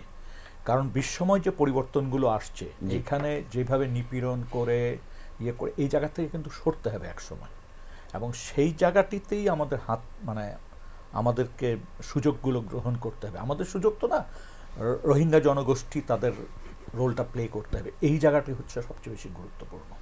আর এখানে মনে রাখতে হবে যে একেবারে বিষয়টা কিন্তু স্থবির হয়ে নেই। অনেকে আমরা ভাবছি যে বিষয়টা মনে হয় এখানেই শেষ হয়ে যাচ্ছে, আমাদের ঘাড়ের উপর চেপে বসে আছে। আসলে আমাদের কাছে কি কোনো বিকল্প শুরুতে ছিল? অনেকে বলে যে আমরা ঢুকতে দিলাম না কেন। আরে ভাই, ওই সময়ে আপনি কিভাবে তাকে আশ্রয় না দিয়ে পারতেন? আপনি তো মানুষ। মাননীয় প্রধানমন্ত্রী তার বক্তব্যে কিন্তু অনেকগুলি কথা বলছেন, আমাদের ৭১ সালকে টেনে আনেছেন, অনেক কথা বলেছেন, এবং এটাকে অস্বীকার করার কোনো পথ নেই যে ওই সময় এই মানবিকতা না দেখিয়ে কোনো পথ ছিল না। এবং বিশ্বের অন্যান্য দেশের যে রোল থাকার কথা ছিল, যেমন ধরেন সাম্প্রতিককালে ওয়ার্ল্ড ব্যাংকের যে বক্তব্য, এইটা তো হচ্ছে সবার শেষের বক্তব্য, সেটা কেন আজকে এই অবস্থায় ছাড়ছে? এই কৌশল এতে হবে কি, কৌশলগত দিকে আমাদেরকে একটু পিছিয়ে পড়তে হচ্ছে। কিন্তু আমি এখনো মনে করি যে বিশ্ব যে পরিবর্তন হচ্ছে এবং সেখানে মানবিকতার জয় আসবেই। জি। আসিফ ভাই, একটু আমরা যাদের নিয়ে আলোচনা করছি, তারা আসলে তাদের মনোজগৎটা কেমন এখন গত ৪ বছর ধরে? আমরা অতি সম্প্রতি দেখেছি যে তাদেরকে ভাষান্তরে নিয়ে এক ধরনের দায় মুক্তির চেষ্টাও করেছি। কতটা আসলে পেরেছি সেটি ইতিহাস বিচার করবে। রোহিঙ্গাদের প্রত্যাবাসনের ক্ষেত্রে তাদের আস্থা কতটা গড়তে পেরেছি আমরা, বা আন্তর্জাতিক পরিমণ্ডল যারাই তাদের নিয়ে কাজ করছেন, এটি কতটা গুরুত্বপূর্ণ? আমাদের ব্যাপারে তাদের আস্থাহীনতা নেই, কিন্তু জি। এটা আমরা দেখেছি আগে যে তারা আসলে বিশ্বের কাছেই এক ধরনের সেটা একটা দাবি বা কথাগুলো তোলেন। এবং এর আগে যখন ২ বছর আগে একটা বড় সমাবেশ হয়েছিল জি। এই ২৫শে আগস্টে, সেটাও কিন্তু এটা অনেকে বলেছেন নিরাপত্তার হুমকি ইত্যাদি ইত্যাদি, কিন্তু মূলত কিন্তু তারা বিশ্ববাসীর কাছে একটা দাবি জানানোর চেষ্টা করেছেন সেখানে, যে তারা তাকিয়ে আছেন তাদের দিকে কিছু, যে তারা যদি সেখানে একটা বড় ভূমিকা রাখতে পারেন। এবং এখানে আমরা যেটা আলাপ করি বিভিন্ন সময় যে রোহিঙ্গাদের নিজেদের বলার জায়গাটা কিভাবে তৈরি হতে পারে বা তাদের প্রতিনিধিত্বের, এবং সেটাও কিন্তু আমরা দেখছি যে এইটাও কিন্তু খুব সুপরিকল্পিতভাবে সেটাকে মিয়ানমার আগেই ধ্বংস করে রেখেছে। একসময় তাদের মধ্যে সংসদ সদস্য ছিল, রাজনৈতিক নেতৃত্ব ছিল, শিক্ষার হার যথেষ্ট উন্নত ছিল, কিন্তু আস্তে আস্তে সেই জায়গাগুলোকে তাদেরকে একেবারে স্থবির করে দেওয়া হয়েছে এবং একটা জেনারেশনই ধ্বংস হয়ে গেছে, প্রজন্মই ধ্বংস হয়ে গেছে। সেইখানে এখানে যেহেতু আমরা যদি চিন্তা করি যে 11 লাখ মানুষ আছে এখানে, এখানে আমরা হয়তো হঠাৎ করে একজনের নাম আমরা শুনেছি, মহিবুল্লাহ সাহেবের কথা, কিন্তু তাদের মধ্যে কিন্তু এখানে যারা আছে নেতৃত্বের জায়গা কিন্তু তৈরি হয়নি। আবার অনেক সময় আমরাও হয়তো কিছুটা ভয় পেয়েছি যে তারা নেতৃত্ব দিলে তারা কি এটা বাংলাদেশের জন্য কোনো হুমকির জায়গা তৈরি হবে কিনা, কিন্তু সেখানে কিছুটা হলেও তাদের নেতৃত্বের প্রয়োজনটা রয়েছে, তাদের কথা শোনার জায়গাটার প্রয়োজন রয়েছে। এখন আমরা যখন এর আগে দেখেছি, যখন প্রথম আং সান সু চি ক্ষমতায় আসলেন, তখন তারা এক ধরনের আশা তাদের কাছে ছিল, কিন্তু গত কয়েক বছরে তাদের সেই আশাটা কিছুটা ভঙ্গ হয়েছে। কিন্তু এটাও ঠিক যে তারা এটাতে অবাক হননি, তারা যেহেতু অনেক ঘাত প্রতিঘাতের মধ্যে দিয়ে এসেছেন এবং কয়েক প্রজন্ম ধরে, কাজে তারা খুব বেশি আশা সেখানে করেন না।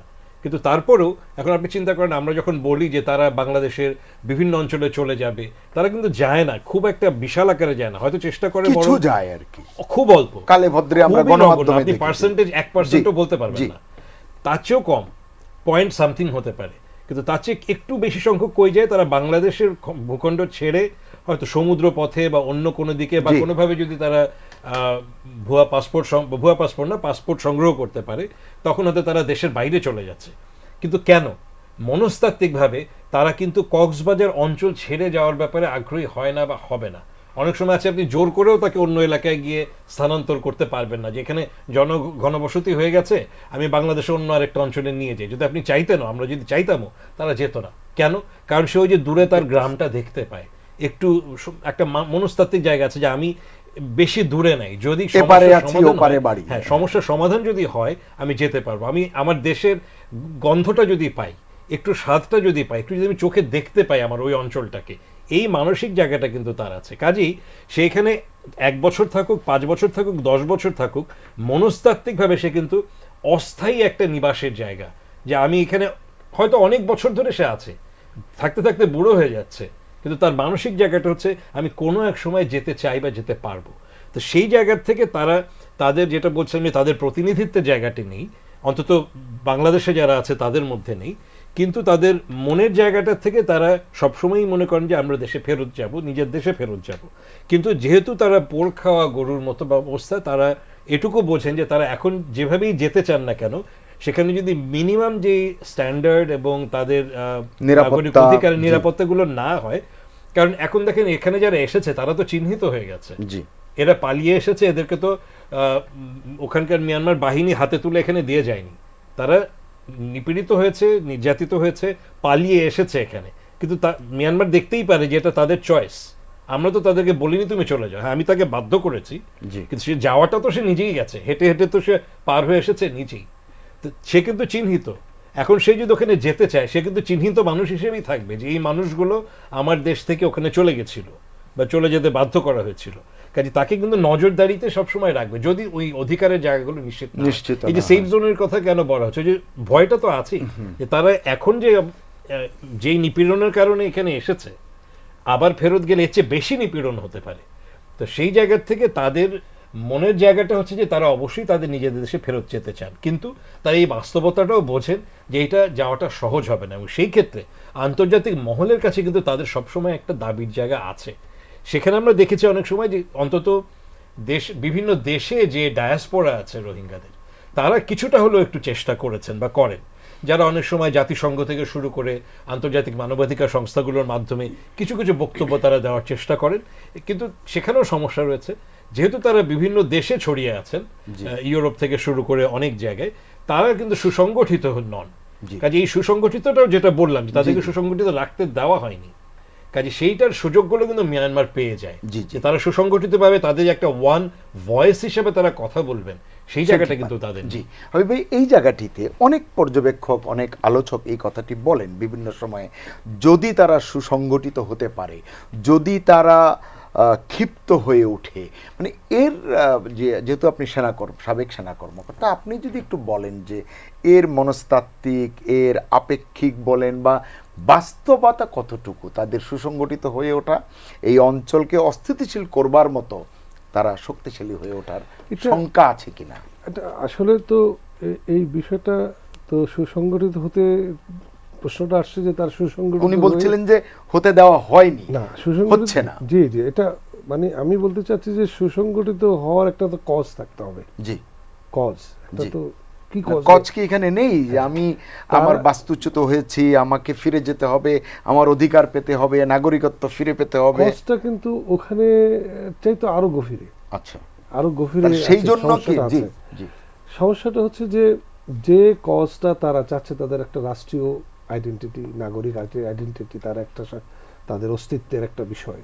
জি এখন এইখানে সমস্যাটা হয়ে গেছে যে যে অস্তিত্ব, যে আইডেন্টিটিটা তারা চাচ্ছে, সেই আইডেন্টিটির সাথে কনফ্লিক্ট করছে সবার সাথে। যারা তাকে সাপোর্ট দিবে তারাও ওই আইডেন্টিটিকে সাপোর্ট করতে চাচ্ছে না।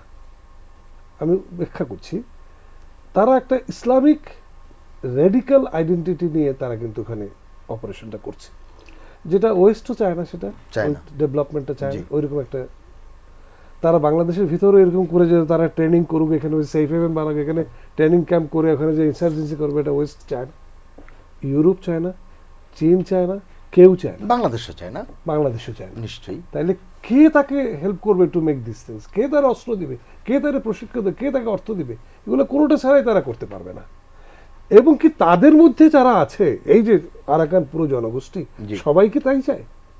সবাই কি সেই যে যে আপনার যে আর্মিটা আছে, আরাকান সালভেশন আর্মির যে এজেন্ডা, পলিটিক্যাল এজেন্ডা, সেইটা কি সবাই একই মত করে? ওরা তো ওদের সাথে তো ইসলামিক রেডিক্যাল গ্রুপের সাথে কানেকশন আছে। তাদের বাংলাদেশের চেয়ে তারা উর্দু ভাষায়, তারা পাকিস্তানের সাথে কানেকশন বেশি। তারা কিন্তু পাকিস্তান হওয়ার সময় কিন্তু কাদের কাছে অ্যাপ্রোচ করেছিল যে should be part of east Pakistan, তাই না? তাদের কিন্তু ওখানে কানেকশন আমাদের চেয়ে তো ওদের চেয়ে কানেকশন বেশি, করাচির সাথে কানেকশন বেশি। তাদের যে লিডার্স, তো সেই লিডাররা কিভাবে কনসলিডেট করবে উইথ আদার পিপল? সবাই কি তাই চায়? এবং সেটা তো হতে দিবে না। এখন মিয়ানমারের অ্যাপ্রোচটা হচ্ছে, জি চীনের অ্যাপ্রোচ হচ্ছে, ইন্ডিয়ার অ্যাপ্রোচ হচ্ছে, ইভেন ওয়েস্টের অ্যাপ্রোচ হচ্ছে আমেরিকার, যে এদের মধ্যে থেকে গ্রুপ অফ পিপলদেরকে অন্য ন্যারেটিভে উদ্বুদ্ধ করে, মডারেট ন্যারেটিভে উদ্বুদ্ধ করে, এদেরকে আইসোলেট করে, আন্ডারম্যান করে, তাদেরকে ট্রেন করে ওখানে নিয়ে যাওয়া, সেটেল করা, to support the economic activities of the development of the Arakan Province. চীনের মানে ইকোনমিক অ্যাক্টিভিটিস তাদের অথবা ইন্ডিয়ার, তাদের সাথে যেন কনফ্লিক্ট না করে এরা। এই এটি আগেও একবার আপনি বলেছেন, হ্যাঁ, এটুকু না হওয়া পর্যন্ত আপনাকে ধৈর্য ধরতে না, হবে। তখনও আমি প্রশ্ন করেছিলাম যে এই যে নিয়ে গেল তাদের উন্নয়ন কর্মকাণ্ডে সহযাত্রী, সহযোগী হিসেবে, জি। কর্মশক্তি হিসেবে এরা যাবে কিনা? মানে এরা যাবে, বাস্তুচ্যুত এরা রোহিঙ্গারা যাবে, এরা যাবে, কোন এরা যাবে। ভরসায় কারণ যাবে? এদের সমস্ত জনগোষ্ঠী ইজ নট রেডিক্যালি আচ্ছা, মানে মোটিভেটেড। মানে বাছাইকৃতরা যাবে, এটি হ্যাঁ, আপনি- এই যখন নিবে, জি ওরা কিন্তু নিচে বেছে বেছে নিচ্ছে। ওকে, ওরা কিন্তু চালনি দিয়ে ছেঁকে নিয়ে ছেকে যাচ্ছে। নিবে। আচ্ছা। যারা ওখানে কনভিন্সড হবে, যারা ওদের সাথে কাজ করবে, তাদেরকে ছেকে নিয়ে গেল। হ্যাঁ। চালনির তলায় যারা থাকলো, মানে বাংলাদেশ ভূখণ্ডে যারা থাকলো, তারা- বাংলাদেশের কি হবে?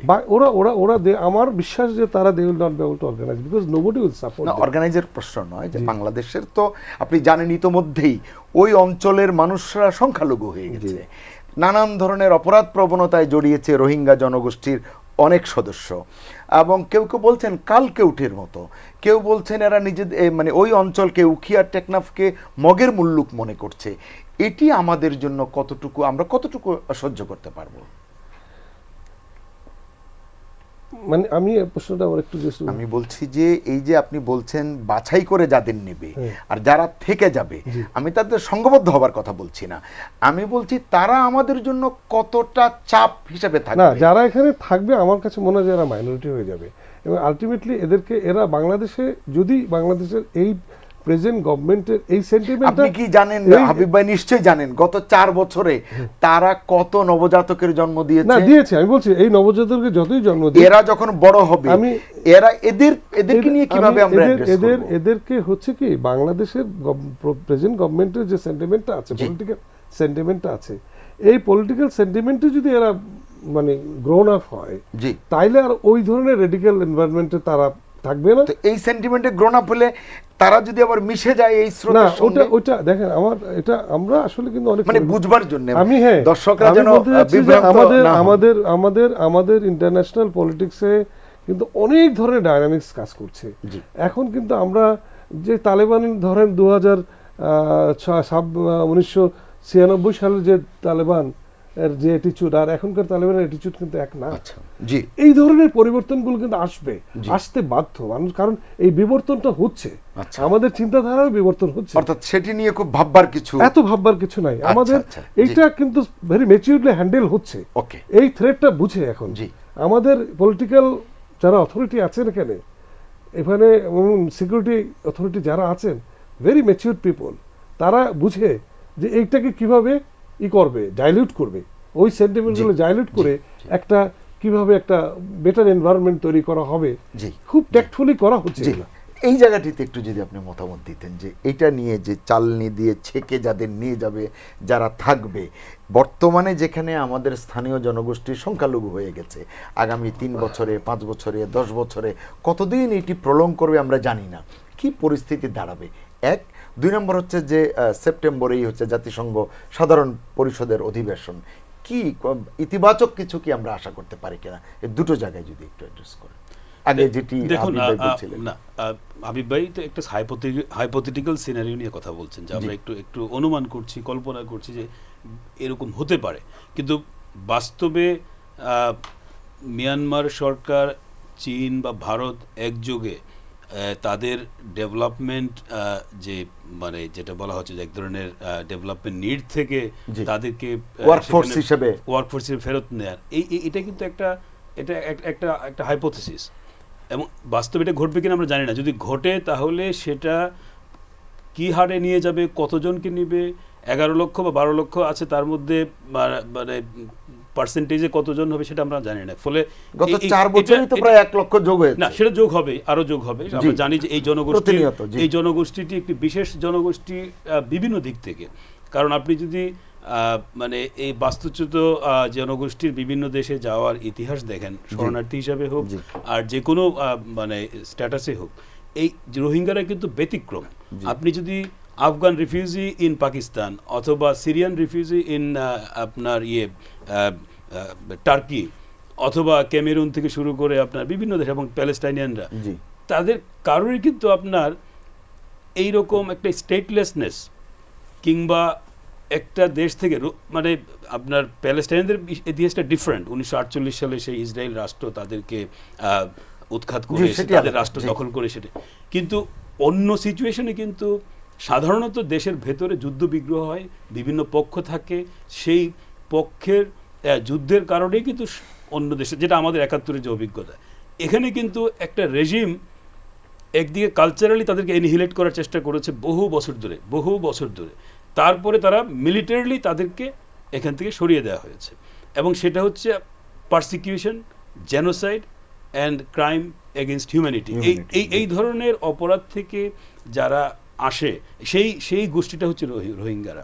এখন তাদের ফেরত যাওয়ার ব্যাপারটা আমরা ইতিমধ্যে যে আলোচনা করছি, সেটি নিঃসন্দেহে এটি একটি মানে একটা খুব চ্যালেঞ্জ, মানে মানে তাদের জন্য, বাংলাদেশের জন্য বা মূল মানে সব পক্ষের জন্য যারা এই বিষয় নিয়ে ভাবছেন। তো এই চ্যালেঞ্জটা আপনার মানে তখনই মোকাবেলা করা সম্ভব যদি আমরা যে কথাগুলো বারবার বলছিলাম, যে সেখানে মিয়ানমারের সহযোগিতা থাকে, আঞ্চলিক শক্তিগুলোর সহযোগিতা থাকে, এবং আন্তর্জাতিক যে রাজনীতি সেখানে যদি একটা অনুকূল একটা পরিবেশ থাকে। এখন আমরাও কথা বলছি এরকম যে একটা পর্যায়ে যেহেতু রাখাইনে যে চীন বা ভারতের যে বিনিয়োগ আছে এবং তাদের এক ধরনের তারা এখানে একটা তাদের ইকোনমিক ইন্টারেস্টটাকে একটা ফেজে এখানে আছে, যদি যখন যেই ফেজে এটা ম্যাচিউর হবে, তখন যদি তারা মিয়ানমার গভর্নমেন্টকে বাধ্য করে যে না মানে এনাফ ইজ এনাফ বা তোমাদের এখন তাদেরকে অবশ্যই ফেরত নিতে হবে, সেই রকম সময় যদি আসে তখন কিন্তু সেটা আসতেও পারে, হাইপোথেটিক্যালি আমরা চিন্তা করতে পারি, কিন্তু এখন পর্যন্ত কিন্তু আমার কাছে মনে হয় না যে এই ধরনের একটা লক্ষণ আছে। জি। এটা মিয়ানমারের ভেতরের যে রাজনৈতিক পরিবর্তন একটা গুরুত্বপূর্ণ বিষয় হবে। যদি সামরিক জান্তারাই কন্টিনিউ করে তাহলে তারা কতটা মানবিক হবে, কতটা বিবেচক হবে, এমনকি এই ধরনের কারণ অর্থনৈতিক প্রয়োজন, কারণ মিয়ানমারের কিন্তু একটা সাইজেবল পপুলেশন আছে, ফলে এটা এমন না যে তাদের জনসংখ্যা 1 কোটি অথবা 50 লক্ষ বা 90 লক্ষ, ফলে তারা হয়তো এটির মাধ্যমে হয়তো কিছুটা প্রলুব্ধ করতে পারে, কিন্তু তাদের যদি দৃষ্টিভঙ্গির পরিবর্তন না হয় যে এরা আসলে তাদের নাগরিকত্ব পাওয়ার যোগ্য, তাদেরকে নাগরিক করতে হবে, তাদেরকে মর্যাদা দিতে হবে, সেই জায়গাতে তারা যাবে কিনা, কারণ তাদের এই আইডেন্টিটির জায়গাটা কিন্তু এখানে খুব গুরুত্বপূর্ণ। ফলে তাদেরকে এনে তাদের যে মূল পরিকল্পনা যে এই জনগোষ্ঠীকে আপনি দেখেন এই জনগোষ্ঠীর 80% কিন্তু মিয়ানমার থেকে বিতাড়িত।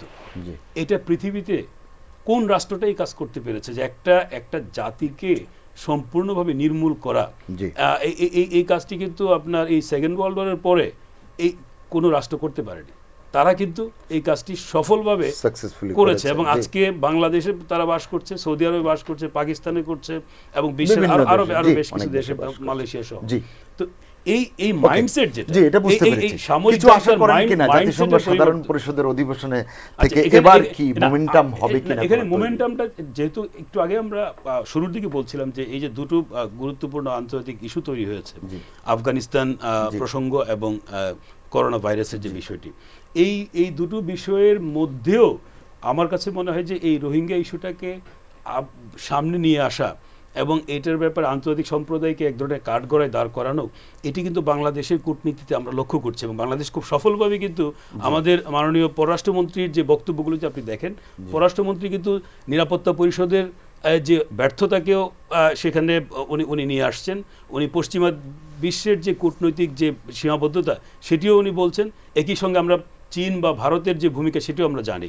তো ফলে বাংলাদেশ কিন্তু আপনার এই ইস্যুটা যে আসলে শুধু বাংলাদেশের ইস্যু না, এটি যে এই অঞ্চলে আপনার নিরাপত্তার সঙ্গে যুক্ত, যেটি মাননীয় প্রধানমন্ত্রী চীনে গিয়ে উনি বলেছিলেন যে রোহিঙ্গা ইস্যুটা এটা বাংলাদেশের বিষয় না, এটা মানবিক বিষয় তো বটেই, এটা একটা নিরাপত্তা ইস্যু এই অঞ্চলে, যেখানে এই আপনার এই বে অফ বেঙ্গল রিজিয়নটার ইম্পর্টেন্সটা আরও বাড়ছে, বিশেষ করে আফগান ক্রাইসিসের কারণে ওয়েস্টার্ন ওয়ার্ল্ডের অ্যাটেনশন এখানে বাড়বে এবং এখানে আপনার আরও বেশি আপনার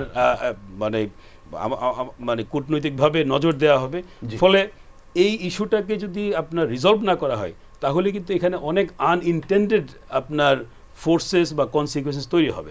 সেখানে কিন্তু চাইনিজ ইনভেস্টমেন্ট অথবা ইন্ডিয়ান ইনভেস্টমেন্ট যে সেফ থাকবে এবং যে ইভেন মিয়ানমার রেজিমের যে চরিত্র, এইরকম একটি আনডেমোক্রেটিক একটা ডিক্টেটোরিয়াল রেজিম কিভাবে আপনার এই অঞ্চলে আপনার স্টেবিলিটি দিবে।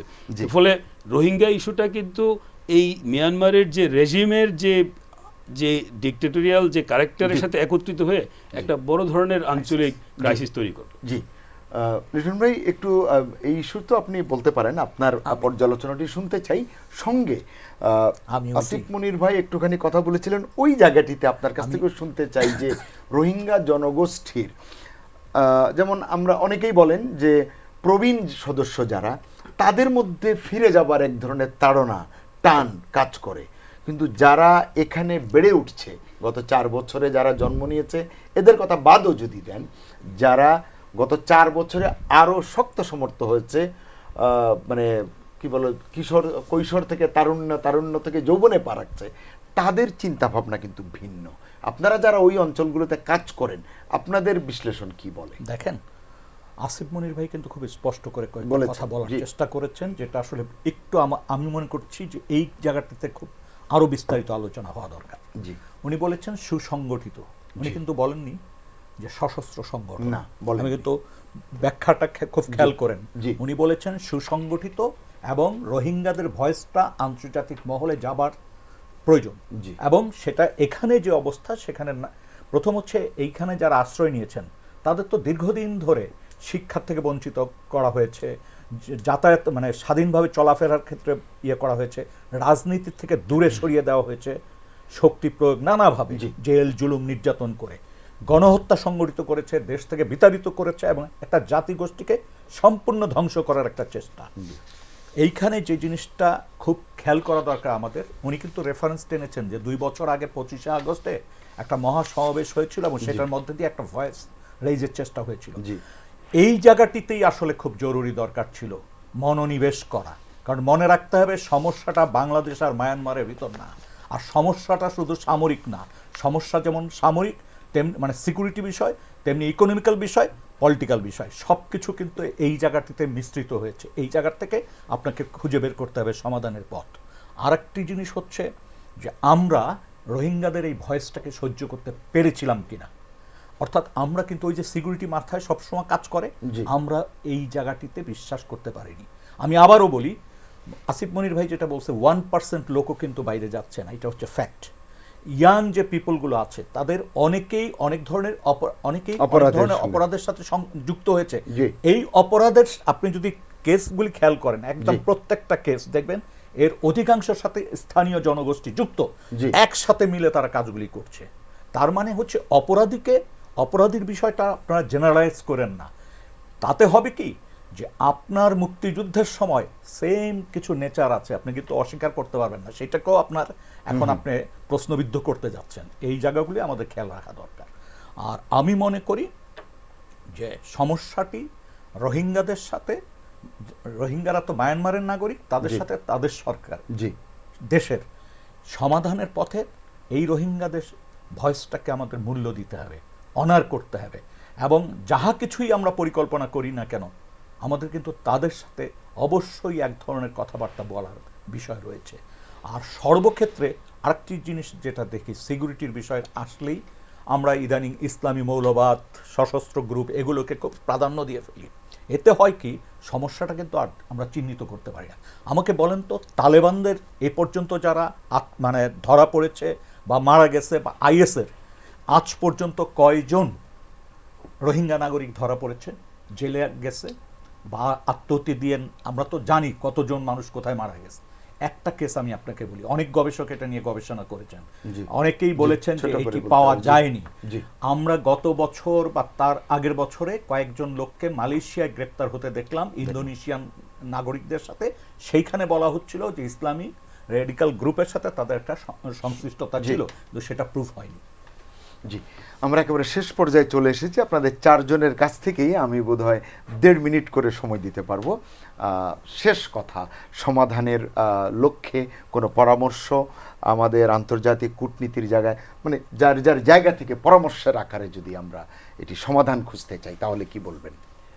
বাংলাদেশের যে চেষ্টাটা বাংলাদেশ করছে সেটা চালিয়ে যেতে হবে কূটনৈতিক পর্যায়ে যেটা আছে, আন্তর্জাতিক পর্যায়ে। তবে যেটা আমরা বিভিন্ন সময় বলেছি যে মানবিক অধিকারের ক্ষেত্রে যতটুকু কাজ করা হয়েছে পশ্চিমা বিশ্ব করেছে, মানবাধিকার রক্ষার ক্ষেত্রে কিন্তু ততটা করেনি। কাজে ওই জায়গাটাতেই গুরুত্বটা দিতে হবে।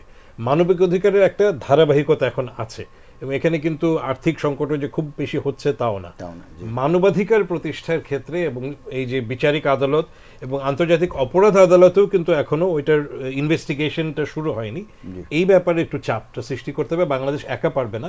আর একটু আগে আলাপে এসেছিল, আমি সেটা দিয়ে শেষ করছি, যে এই আঞ্চলিক জায়গাটাতে দক্ষিণ পূর্ব এশিয়ার আমাদের বন্ধুভাবাপন্ন অন্য দেশ আছে কিনা, আমি চীন আর ভারতের কথা বলছি না, মালয়েশিয়া, ইন্দোনেশিয়া, অন্যান্য যে দেশগুলো আছে, ফিলিপিন্স, এখানেও কিন্তু আমাদের বন্ধুভাবাপন্ন দেশ থাকতে পারে যাদের সাথে যৌথভাবে কাজ করা। জি হাবিব ভাই, আমি বিষয়টাকে এভাবে দেখতে চাই যে সমস্যাটা সমাধানের জন্য যারা এই আরাকান অস্তিত্বের জন্য যারা চিন্তা করছেন তাদেরকেও একটা এগিয়ে আসতে হবে। তারা কিন্তু মায়ানমারের সিটিজেন হিসেবে নিজেদেরকে এখন আইডেন্টিফাই করতে চাচ্ছেন। যদি সেটাই হয় তাহলে তাদের অ্যাকসেপ্টেবল একটা অ্যাটিটিউড এখানে প্রকাশের ব্যাপার আছে, যাতে করে তারা মনে করতে পারে, বুদ্ধিস্ট ডমিনেটেড মিয়ানমার গভর্নমেন্ট মনে করতে পারে যে না, তারা মিলেমিশে একটা রাষ্ট্রের কাঠার মধ্যেই থাকবে, তখনই তারা সিটিজেনশিপ পাবে, আইডেন্টিটিটা পাবে। তো সেখানে এই যে রেডিক্যাল অবস্থানটা তাদের আছে, তারা সেই 1784 সালে বুদ্ধিস্ট ইনভেশন হয়েছে আরাকানে। তার আগে তো 500 বছর আগে ইসলামিক ইনভেশন, তার আগে ছিল হিন্দু। তাহলে এখন কেউ কিন্তু অরিজিনাল না যদি বলেন, সেটা শুধু নয়, আপনি যদি মুসলমানের আইডেন্টিটিতে বসে থাকেন তাহলে চলবে না। ও বলবে আমার 200 বছরে আমি। সুতরাং তাদের দুজনকে ছাড় দিয়ে এমন একটা অবস্থায় আসতে পারে যাতে করে তারা দুজনেই মিলেমিশে আরাকানের ডেভেলপমেন্টের জন্য কাজ করবে। এই অবস্থানে পলিটিক্যাল এজেন্ডা যখন আসবে দুই পক্ষেরই, তখন এটা সমাধানের পথ খুঁজে পাওয়া যাবে। জি, আপনার শেষ বক্তব্য। আমার মনে হয় আমাদের এটা ভাবা উচিত যে মিয়ানমারের ভেতরে কি হচ্ছে, কারণ আমরা যেখানে রোহিঙ্গাদের অধিকার নিয়ে কথা বলছি বা তাদের ফেরত যাওয়ার বিষয়টি, কিন্তু মিয়ানমারের ভিতরে বামাররা তারাই কিন্তু সামরিক বাহিনীর হাতে বা সামরিক জান্তাদের হাতে নির্যাতিত হচ্ছে। ফলে এই যে একটা বিপরীতমুখী অবস্থা কিন্তু আছে, এবং সেখানে আবার এই যে ন্যাশনাল ইউনিটি গভর্নমেন্ট যেটা এনইউজি, যেখানে এনএলডি একটি বড় শক্তি, তারা কিন্তু আবার রোহিঙ্গাদের ব্যাপারে দৃষ্টিভঙ্গি যদিও কৌশলগত হতে পারে, তারপরে কিন্তু তারা পাবলিকলি অ্যানাউন্স করছে যে তারা রোহিঙ্গাদেরকে নাগরিকত্ব ফিরিয়ে দিবে এবং তাদের সঙ্গে একটা সম্মানজনক আচরণ করবে। সেই বিষয়গুলোকে আমাদের হাইলাইট করা উচিত। আর আমি মনে করি যে আমাদের এখানে অবশ্যই চীনের উপলব্ধিটা অত্যন্ত জরুরি, এবং পাশাপাশি জাতিসংঘের ভেতরে কিন্তু গত 1 বছরে কিন্তু আমাদের কিছু সাফল্য আছে, বিশেষ করে সাধারণ পরিষদের 3rd কমিটি, আপনার ইউএন হিউম্যান রাইটস কাউন্সিল, এই জায়গাগুলোতে কিন্তু মিয়ানমারের বিরুদ্ধে অত্যন্ত মানে বেশ কার্যকর প্রস্তাব কিন্তু পাশ হয়েছে। হয়তো সিকিউরিটি কাউন্সিলে এক ধরনের হ্যান্ডিক্যাপ্ট অবস্থা আছে, কিন্তু অন্য অন্য অর্গানগুলোকে গুরুত্ব দিতে হবে, কারণ এইভাবে কিন্তু সমস্যাটাকে কোনোভাবেই আমরা আন্তর্জাতিক এই যে অ্যাটেনশনের জায়গা থেকে যেন কোনোভাবে হারিয়ে না যায় বা দূরে সরে না যায়, সেই চেষ্টা করতে হবে। এবং সেটা কিন্তু ইম্পর্টেন্ট এই জন্য যে অলওয়েজ আপনার এই ধরনের situation requires gradual change, gradual process, এবং ইট উইল টেক টাইম। জি, ইনশাআল্লাহ। জি, শেষ কথা। দেখেন, আমার কাছে যেটা মনে হচ্ছে যে মানে এখন পর্যন্ত যে অবস্থায় আমরা আছি, তার ভিতরে একটা গুরুত্বপূর্ণ জায়গা হচ্ছে আইসিজের যে অগ্রগতি, যেখানে কিন্তু এগোচ্ছে। দ্বিতীয় যে বিষয়টা আছে সেটা হচ্ছে যে মায়ানমারে কিন্তু যে ক্রাইসিসটা জন্ম নিয়েছে, অর্থাৎ সামরিক জান্তা বিরোধী যে মুভমেন্টটা, যেটা ন্যাশনাল ইউনিটি গভর্নমেন্ট বা এরকম কিছু একটা ঘোষণা যেটা দিয়েছে, এবং তারা কিন্তু ইতিমধ্যে আমার জানা মতে রোহিঙ্গা জনগোষ্ঠীর সাথে যোগাযোগ করেছে তাদের স্বীকৃতির বিষয়টা, অর্থাৎ তাদেরকে নাগরিকত্বের।